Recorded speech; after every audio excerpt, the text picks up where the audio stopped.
can you tell a Jersey cow? By its license plate. Correct. Pay that man $8. What kind of a person lives the longest? A rich relative. Correct. Pay that man $9 because... It pays to be ignorant. A zany half hour with those masters of insanity, Harry McNaughton, George Shelton, the nail-up girl Lulu McConnell, and featuring Doc Novik's orchestra. But now, here's the man who proves it pays to be ignorant, Tom Howard. Well, here we are again with that quiz program about which all of America's greatest educators have said phooey. We have a board of experts who don't look as dumb as they are because that would be impossible. Let me prove it. First, we have the celebrated author, Mr. Harry McNaughton, whose latest book entitled Newest Wrinkles in Men's Clothing has just gone to press. But here he is, Mr. Harry McNaughton. I have a poem, Mr. Howard. Oh, yes. Gooey Wooey was a worm, he hadn't any brain, he crawled upon a railroad track, but he didn't hear the train. Terrible. Gooey Wooey. Gooey Wooey. Very good. That was one thing he couldn't wiggle out of. Okay. Next, we have a woman who last time she went to Chicago, people thought the Wrigley Building had a new annex.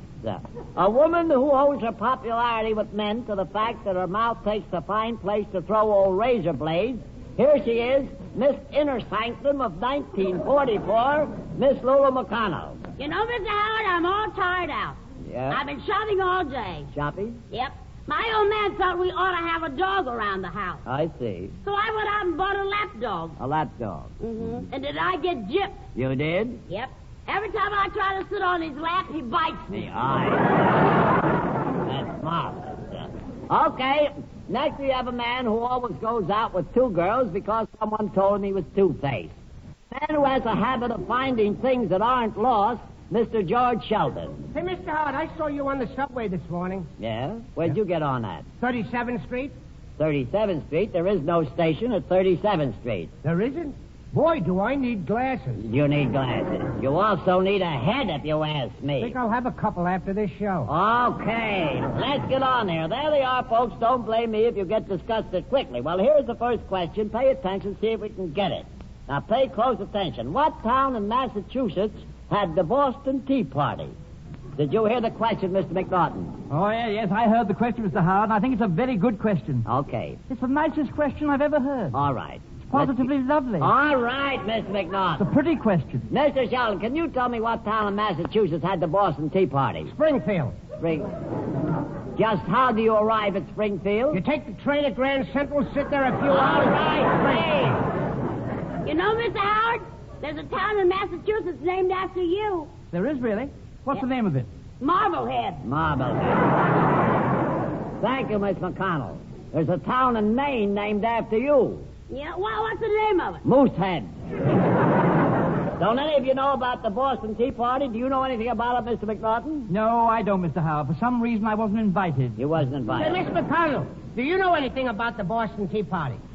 She ought to. She brought the lemon. Yeah? You should know something about it. I did not. I played bridge that night. You played bridge. Yeah, but I do love a cup of tea. You love a cup of tea. Uh-huh. You don't have to carry the bags around under your eyes. You should talk with those pillows under your eyes. Oh, very good, Miss McConnell. Very good. That ought to put the old buzzard in his place. All right. Thank you. Well, you know, over at our boarding house, they make tea so weak they serve it on crutches. I see. You served that gag on crutches, too, it sounds to me. I was out to a tea party out on Long Island. Oh, You were it was aware, very you were nice. aware, Miss McConnell? Out on Long Island. At a tea party. Uh-huh. It was very nice. Uh-huh. We drank tea out of doors. You did, yes. That's nice. Drank tea out of doors. Nice party. Yeah, very nice. Drank tea out of doors. I heard it. Didn't you find that a bit awkward, Mr. Yeah, I McConnell? imagine, yeah. I mean, I usually drink tea out of a cup. All right, please. Talking about teas and things like I was in a restaurant the other day. Uh-huh. I was seated at the table minding my own business. Yeah. It was getting a little late, so the waitress passed by and I says, Miss, could you tell me the time? And what did she say? She says, I'm sorry, I'm not waiting on your table. I see. Imagine that. Wouldn't give me the time. Mr. Sheldon, haven't you read anything about the Boston Tea party? No, sir. Have you read any history? No, sir. Well, what have you read? I have read flannel. You have, please. Oh, yes. What's the use? At this time, we should hear something from our contestants. We have invited 2 members of the audience up here on the stage. They can ask the experts a question. If they get an intelligent answer, we give them Bing Crosby's Sorry for a year. If they don't, we give them 2 tickets for last week's broadcast. Who have we first, Mr. Roberts? First, Mr. Howard, we have Sergeant Don Martell of the United States Paratroopers. Oh, how do you do that?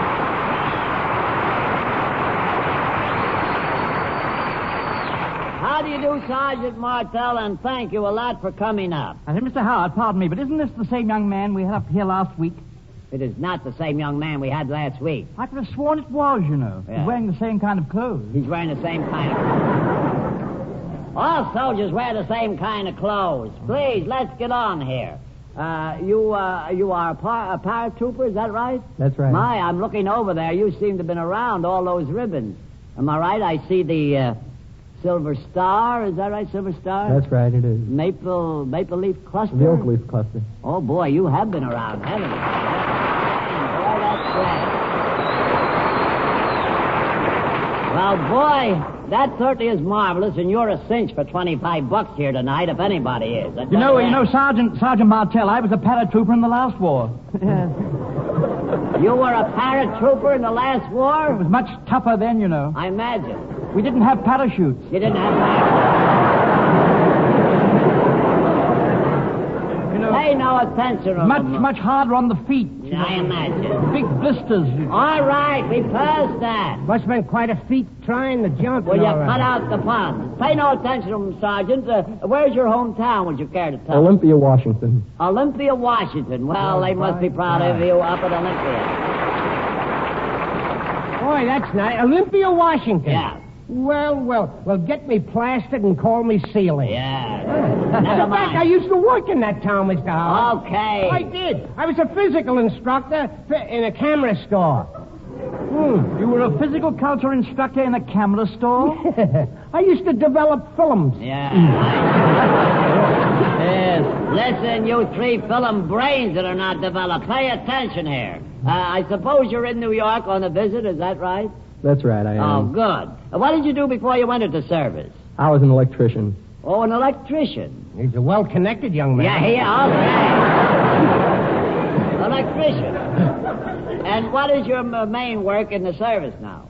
Well, I'm an instructor. I instruct I see. the different... Electrician before you went into the... So you went into the Army and you charged the enemy, I suppose. Well, never mind. Let that go. We're very, very glad to Where have you you with... stationed, down at the battery? Never mind.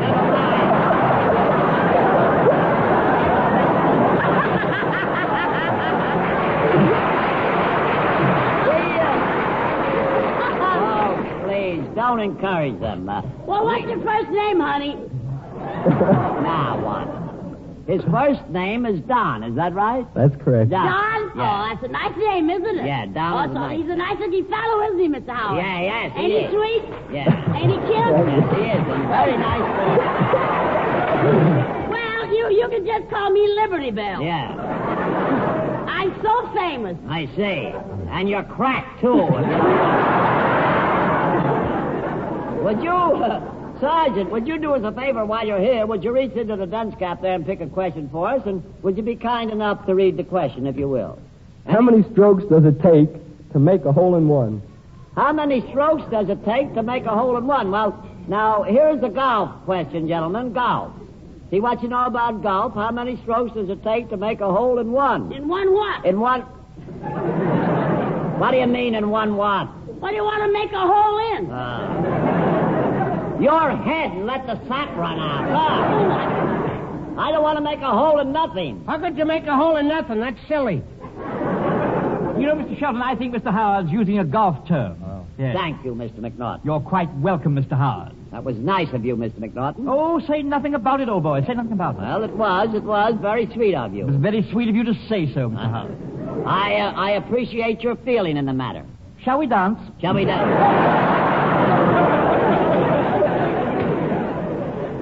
Say, would you two like to be alone together? Never mind, please. We have a question here, and as I said before, it's a golf question.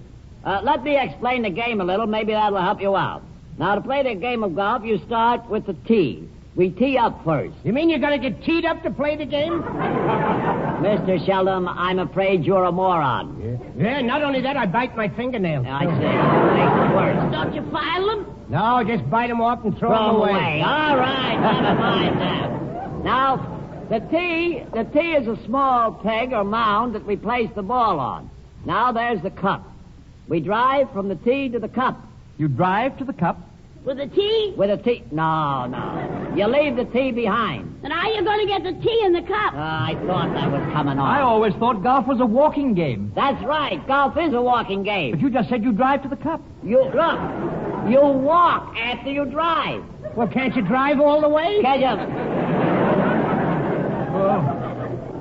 Maybe he's only got an e-book. Look. There's no car in the game. You drive with the driver. Oh, you don't drive yourself? Certainly you drive yourself. Then why do you need a driver? Oh, please.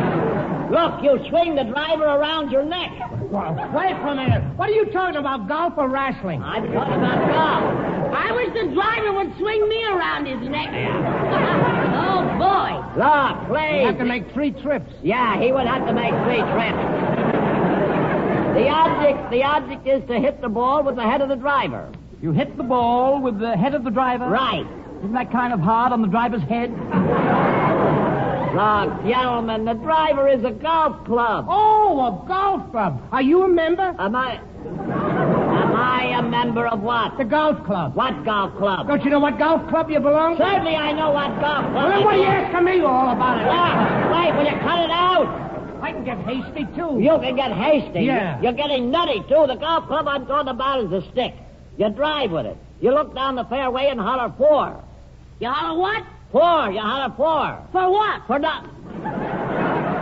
Now, here's the next question. So please, let's all just calm down a little bit. Stay out of these arguments. Here's the question. Now, pay attention. What is a vegetarian? Let me repeat that. What is a vegetarian? Mr. Howard, isn't that a man who attends to sick animals? No. No. You're wrong, Mr. McNaughton. That's a veterinary. Oh, no. A veterinary is a man who's been in a previous war. Oh, yeah. I'm a veterinary. You're a veterinary. Mr. Sheldon, that's a veteran. Oh, no. A veteran is that medicine that you put up your nose when you got a cold. A veteran. Miss McConnell, that's Fedrin. No, you're wrong, Mr. Howard. Absolutely wrong. Fedrin is the government, the Fedrin government. The face is terrible. Please. That's right, Mr. Howard. Miss McNaughton is right. Because my brother-in-law, he's in the Federal Penitentiary in Atlanta, Georgia. Cut it out, please. But I wish you were there with him, Mr. Sheldon. Oh, that's not nice. Next time to you say pay him that. a visit, stay a while, will you? The question is, what is a vegetarian? Vegetarian. Look, what is it that lives on vegetables alone? A rabbit, Mr. Howard, a rabbit. Thank you, Mr. McNaughton. My son-in-law lives on vegetables. Oh, really? Is he a rabbit? No, he's a skunk. He's a skunk. Well, rabbit or skunk, does he live on vegetables? No, he lives off me, the lazy bum. Will never work. He never works. I mean, does he eat meat? He eats anything. Yeah. Why, just the other day I caught him trying to beat a mouse to the trap for a piece of cheese. Oh, you did. Well, some one of you try and answer the question. Now, look, I don't care which one of you answered. One of you, will you try and answer? Do you mind? What was the question, Mr. Howard? Oh, you haven't been paying No, attention. I was wandering a little bit there. You were wandering. You mean your mind was wandering. The question is, what is a vegetarian? You know, Mr. Howard, I saw a vegetarian on the street the other day. Well, fine. How did you know he was a vegetarian? He had a cauliflower ear. He had a cauliflower ear. He had a cauliflower... Well, there he goes. Cauliflower ear. I think now we could stand a nice number by Dr. Novick and his orchestra.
Miss Canby Love, played by Dr. Novick, and very nice, too. Have we another guest this evening, Ken Roberts? Yes, we have, Mr. Howard, and this next guest is Sergeant Estelle Wolf of the Women's Army Corps. Fine. Sergeant Wolf.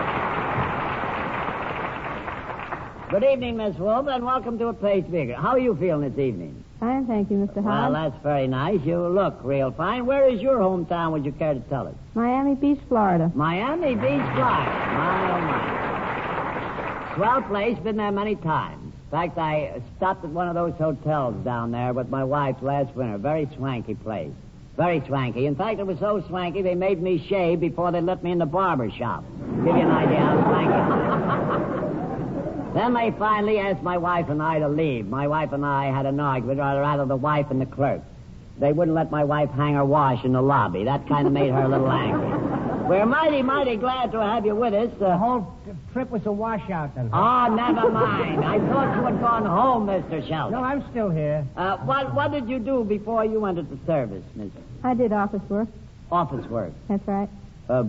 Stenographer, bookkeeper? Stenography and typing. Oh, I see. Fine. You take shorthand, things That's like right. My wife used to be a stenographer, but she don't seem to take dictation anymore. I don't know what... You know, I have a very nice girl, Mr. Howard. What's that? I had a very nice girl once. She was stenographer, whatever that.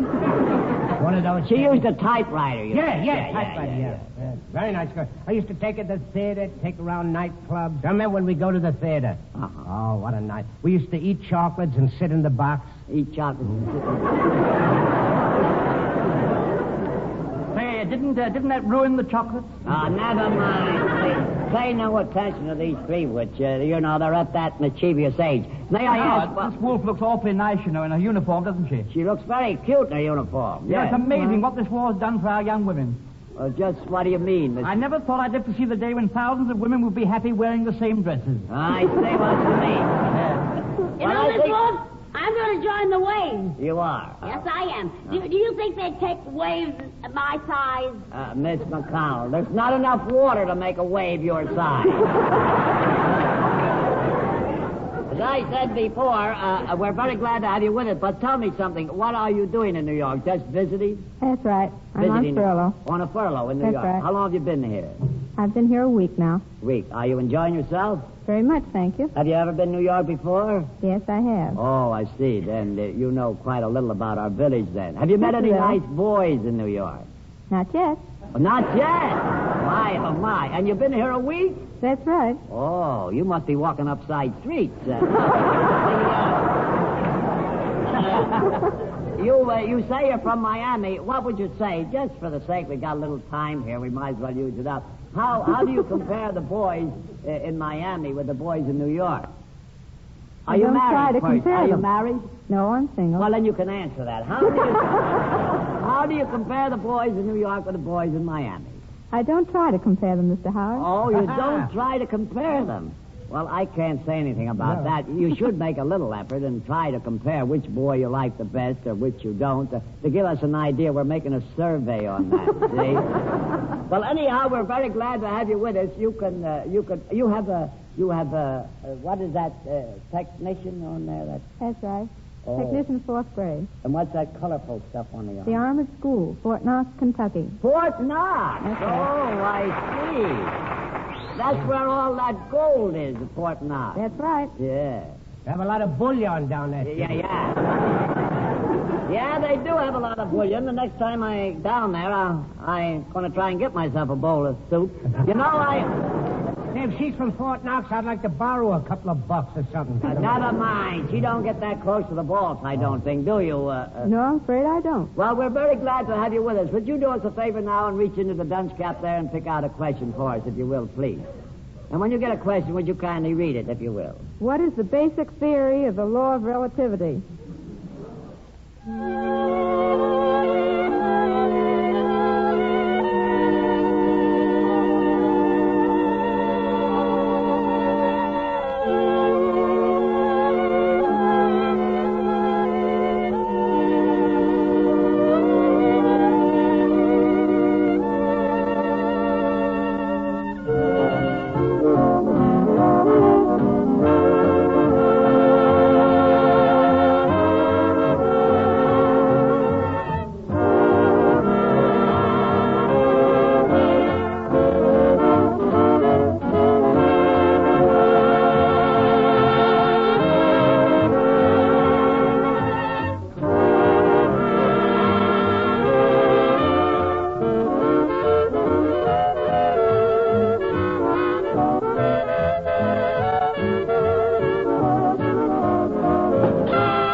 I'd say it was Christmas if you guys would ever get one of these questions right that we ask on these programs. But I'm going to tell you something for your information. Things are going to be very different next week.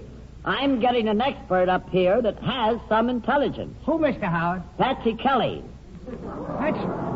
You mean Patsy Kelly can answer these questions? Yes.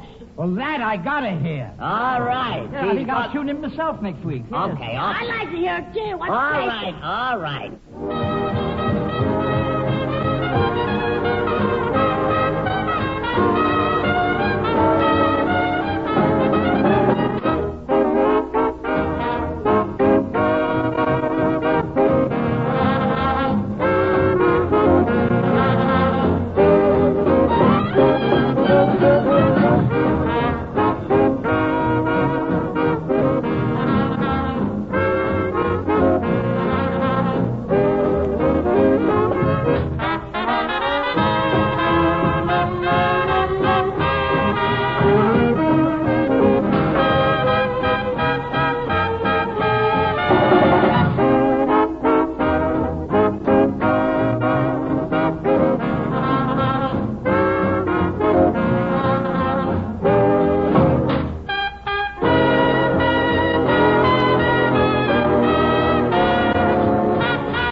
Thank you, Dr. Novick. That was really fine.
You narrated that very nicely. Well, certainly not know a navigator's a chap who flies an airplane. No, that's aviator. Oh, no, I know that much. An aviator is a man who explains the newsreels. Now, that is narrator, Mr. Sheldon. Oh, no, a narrator is a person who tells lies. You're talking about a fabricator. Oh, you're crazy. A fabricator is an animal that swims in the swamps in Florida. No, that's alligator, a big clumsy animal with big mouth, big body, short legs, so big it just has to water around. Now we're back to Miss McConnell again.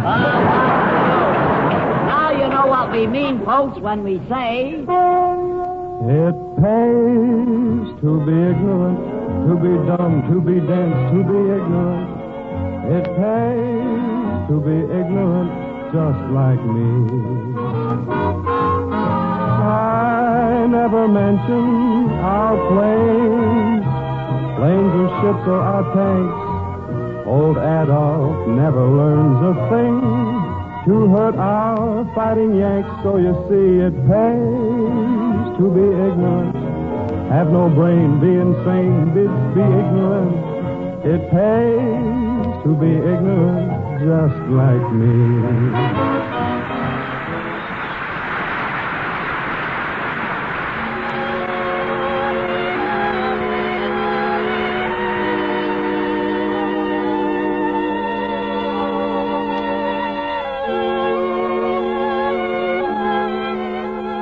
This is the Armed Forces Radio Service.